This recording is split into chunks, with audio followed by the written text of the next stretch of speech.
দিল্লির যন্তর মন্তরে টানা বিক্ষোভের মধ্যে মধ্যরাতে ভিডিও বার্তা দিলেন ভারতের প্রধানমন্ত্রী নরেন্দ্র মোদী। প্রশ্ন ফাঁস ইস্যুতে শুক্রবারে আরও গুরুত্বপূর্ণ পদক্ষেপ নেওয়া হবে বলে জানান তিনি। তাহলে কি বদলাতে যাচ্ছে ভারতের পরীক্ষা ব্যবস্থা?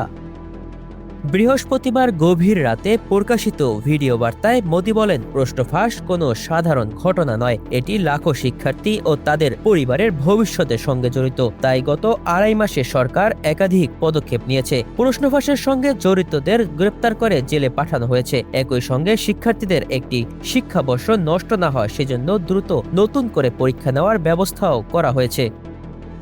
এর আগে তিনি প্রশ্ন ফাঁস মামলার দ্রুত বিচার নিশ্চিত করতে ফাস্ট ট্র্যাক আদালত গঠনের ঘোষণা দেন। নতুন ভিডিও বার্তায় জানান, এ সংক্রান্ত প্রস্তাব ইতিমধ্যেই অনুমোদিত হয়েছে।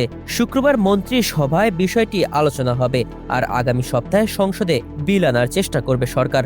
এদিকে মোদীর ঘোষণার পরও বিরোধী দলনেতা রাহুল গান্ধী বলেন, শিক্ষার্থীদের মূল দাবি এখনও একটাই, শিক্ষামন্ত্রী ধর্মেন্দ্র প্রধানের পদত্যাগ।